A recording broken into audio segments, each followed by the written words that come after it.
گھڑے کی کہانی۔ کہا جاتا ہے کہ کسی بادشاہ کا گزر اپنی سلطنت کے ایک ایسے علاقے میں ہوا جہاں کے لوگ سیدھا نہر سے ہی پانی لے کر پیتے تھے۔ بادشاہ نے حکم دیا کہ عوام الناس کی سہولت کے لیے یہاں ایک گھڑا بھر کر رکھ دیا جائے تو زیادہ بہتر رہے گا اور ہر چھوٹا بڑا سہولت کے ساتھ پانی پی سکے گا۔ بادشاہ یہ کہتے ہوئے اپنی باقی کے سفر پر آگے کی طرف بڑھ گیا۔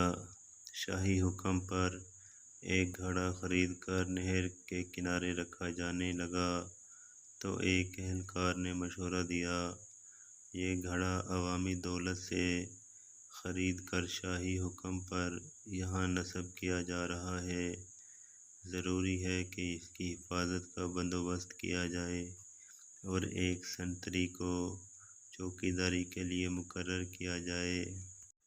سنتری کی تعیناتی کا حکم ملنے پر یہ قباحت بھی سامنے آئی کہ گھڑا بھرنے کے لیے کسی ماشکی کا ہونا بھی ضروری ہے اور ہفتے کے 7 دن صرف ایک ماشکی یا ایک سنتری کو نہیں پابند کیا جا سکتا۔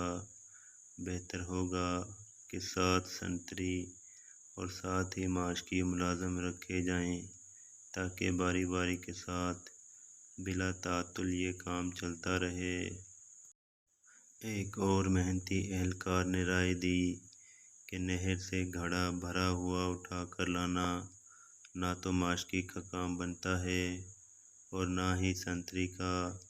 اس محنت طلب کام کے لیے 7 بار بردار بھی رکھے جانے چاہئیں جو باری باری روزانہ بھرے ہوئے گھڑے کو احتیاط سے اٹھا کر لائیں اور اچھے طریقے سے ڈھکنا لگا کر بند کر کے رکھیں۔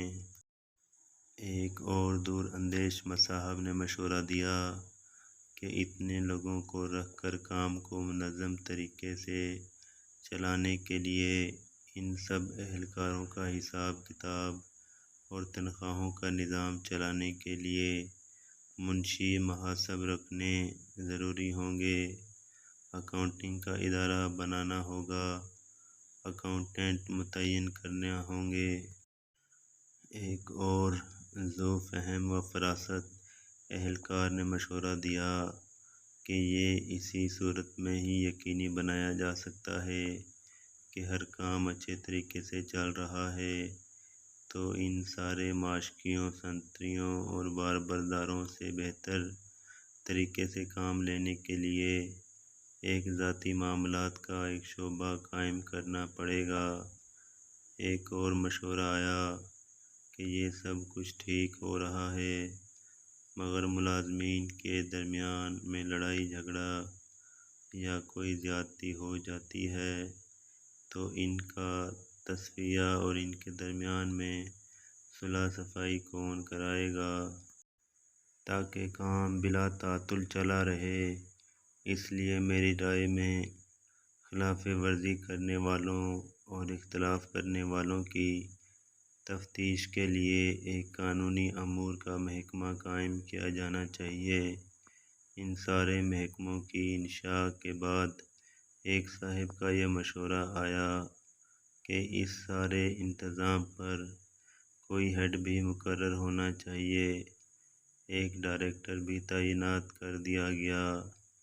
سال کے بعد حسب روایت بادشاہ کا اپنی رعایا کے دورے کے دوران اس مقام سے گزر ہوا تو اس نے دیکھا کہ نہر کے کنارے کئی کنال رقبے پر ایک عظیم الشان عمارت کا وجود آ چکا ہے جس پر لگی ہوئی روشنیاں دور سے نظر آتی ہیں اور عمارت کا دبدبا آنکھوں کو خیرہ کرتا ہے۔ عمارت کی پریشانی پر نمایاں کر کے وزارت انتظامی امور برائے گھڑا کا بورڈ لگا ہوا ہے۔ بادشاہ اپنے مصاحبین کے ساتھ اندر داخل ہوا تو ایک علیحدہ ہی جہان پایا۔ عمارت میں کئی کمرے، میٹنگ روم اور دفاتر قائم تھے۔ ایک بڑے سے دفتر میں آرام کرسی پر عظیم الشان چوبی، میز کے پیچھے سرمئی بالوں والا ایک پروقار معزز شخص بیٹھا ہوا تھا، جس کے سامنے تختی پر اس کے القابات: پروفیسر ڈاکٹر، 2 جنگوں کا فاتح، فلاں بن فلاں، ڈائریکٹر جنرل برائے معاملات سرکاری گھڑا لکھا ہوا تھا۔ گھڑے کی مرمت اور بحالی کے لیے اپنے عطیات جمع کرائیں۔ من جانب وزارت انتظامی امور برائے گھڑا